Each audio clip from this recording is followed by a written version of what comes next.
2021년 1월 6일 새벽 묵상 오늘 주신 하나님의 말씀은 사도행전 2장 14절에서 21절까지 말씀입니다. 베드로가 열한 사도와 함께 서서 소리를 높여 이르되 유대인들과 예루살렘에 사는 모든 사람들아 이 일을 너희로 알게 할 것이니 내 말에 귀를 기울이라.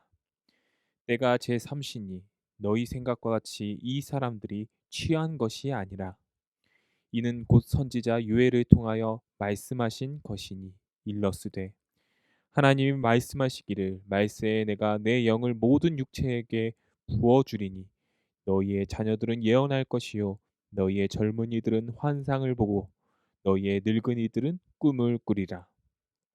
그때 내가 내 영을 내 남종과 여종들에게 부어 주리니 그들이 예언할 것이요 또 내가 위로 하늘에서는 기사를 아래로 땅에서는 징조를 베풀리니 곧 피와 불과 연기로다. 주의 크고 영화로운 날이 이르기 전에 해가 변하여 어두워지고 달이 변하여 피가 되리라. 누구든지 주의 이름을 부르는 자는 구원을 받으리라 하였느니라. 아멘. 주를 부르는 자 누구든지의 은혜라는 제목으로 새벽 묵상 말씀 함께 나누시도록 하겠습니다. 오늘 우리는 사도행전 2장 오순절 성령 강림 사건 직후 베드로가 예루살렘과 유대와 디아스포라 사람들 앞에서 성령의 인도하심으로 설교하는 그러한 설교를 시작하는 본문을 살펴보고 있습니다. 이 장소에 모인 많은 사람들은 갈릴리에서 사는 사람으로서는 도저히 배울 수 없는 언어로 예언하는 사도들과 또 예수님을 따르는 사람들의 모습을 지금 목격하고 있습니다. 이것은 보통 사람으로는 결코 이해할 수 없는 현상이었습니다. 그래서 어떤 이들은 그들이 술에 취했다고 조롱하기도 했죠. 그때 베드로는 이 말로 형용할 수 없는 현상에 대해서 일어나서 설명합니다. 14절에 베드로가 열한 사도와 함께 서서 소리를 높여 이르되 유대인들과 예루살렘에 사는 모든 사람들아 이 일을 너희로 알게 할 것이니 내 말에 귀를 기울이라. 베드로는 12 제자를 대표하는 제자입니다. 전례가 없는 이 현상에 대해서 성령의 도우심을 받아 베드로가 대표로서 설교를 선포하고 있습니다. 이 일을 너희로 알게 할 것이니 이 일로 말미암아 세상 모든 사람들이 알게 될 것이 있다는 것입니다. 15절에 때가 제3시니 너희 생각과 같이 이 사람들이 취한 것이 아니라 여기서 3시는 유대적 시간 계산법이고 우리나라 시간대로 바꿔 말한다면 오전 9시 정도가 될 것입니다. 오전 9시에는 술 취하기에는 너무 이른 시간입니다. 지금 사도들과 예수님을 따르는 사람들은 술에 취한 것이 아니라고 베드로는 강조하고 있는 것이죠. 16절, 17절 이는 곧 선지자 유엘을 통하여 말씀하신 것이니 일러스되 하나님이 말씀하시기를 말세에 내가 내 영을 모든 육체에 부어 주리니 너희의 자녀들은 예언할 것이요 너희의 젊은이들은 환상을 보고 너희의 늙은이들은 꿈을 꾸리라.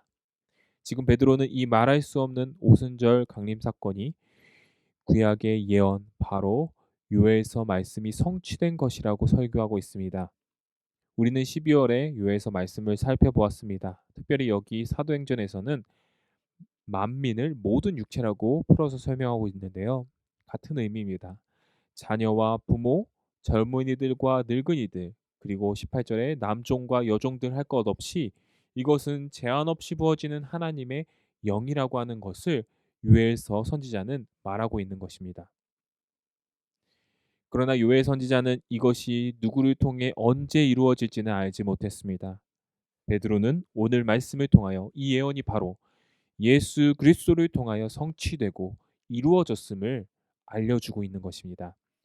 예수님께서는 십자가에 죽으시고 부활하시고 승천 영광 받으셔서 이제 모든 육체에게 예언의 영 성령을 부어 주셨습니다. 19절에 또 내가 위로 하늘에서는 기사를 아래로 땅에서는 징조를 베풀리니 곧 피와 불과 연기로다.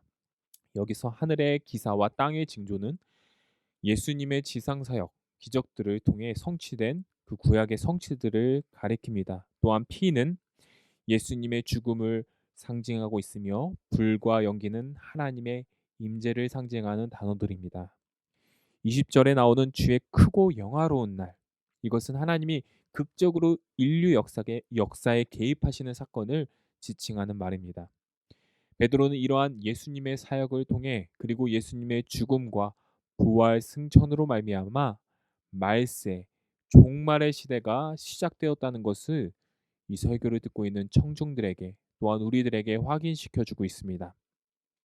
21절에 누구든지 주의 이름을 부르는 자는 구원을 받으리라 하였느니라.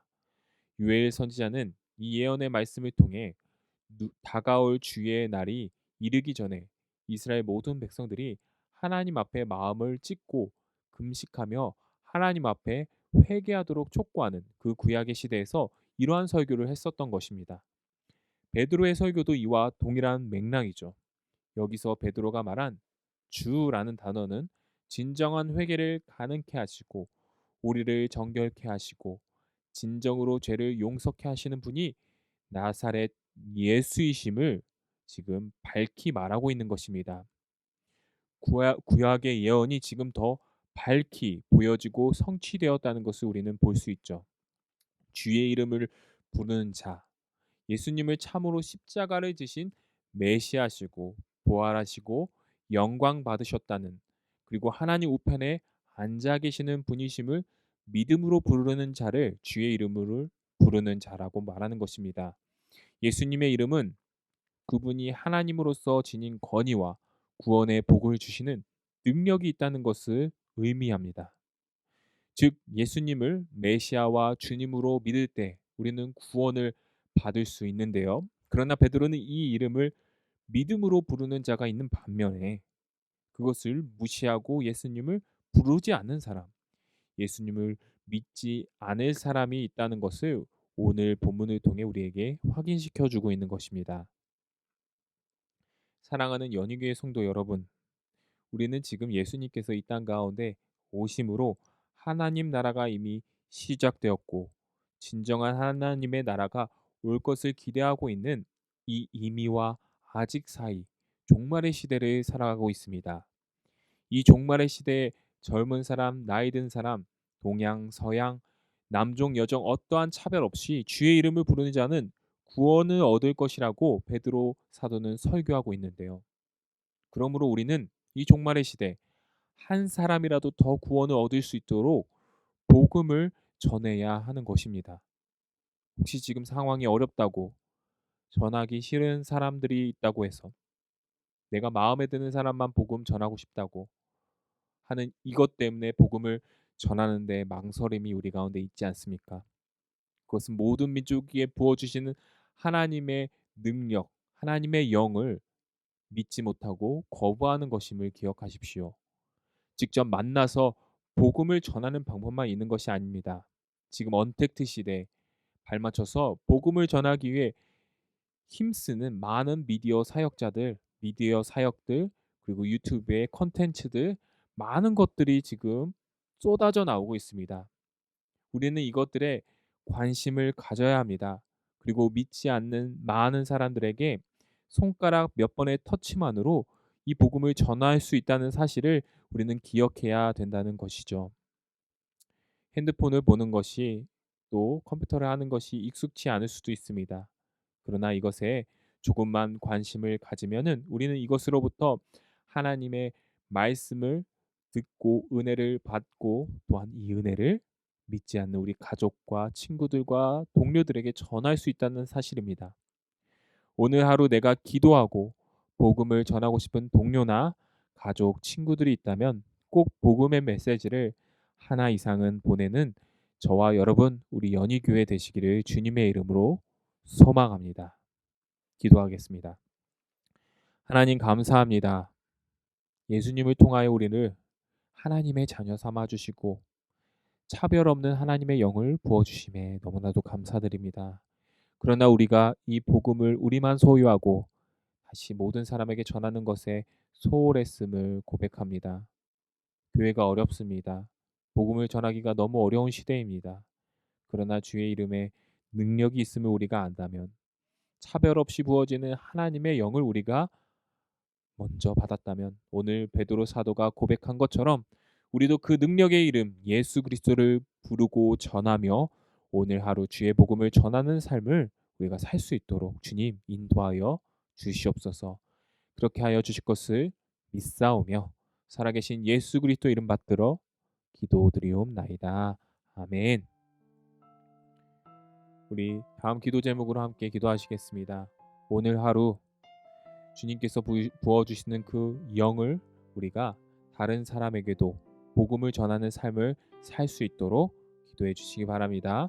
또한 담임 목사님 청빙을 위해서 연희교회가 한 몸을 이루는 지체로서 머리 되신 예수님의 말씀과 뜻이 잘 전달할 수 있는, 또한 성도들의 영혼을 사랑하고 푸른 초자로 인도하며 영혼의 생수를 마실 수 있게 하며 성장시키는 목회자를 모실 수 있도록 사람의 생각과 방법이 아닌 오직 주님의 뜻과 방법으로 준비된 목회자를 모실 수 있도록, 코로나19의 조속적인 종식과 교회와 모든 성도들의 안전을 위해서 하루빨리 이 코로나 상황이 종식될 수 있도록 기도해 주시기 바랍니다.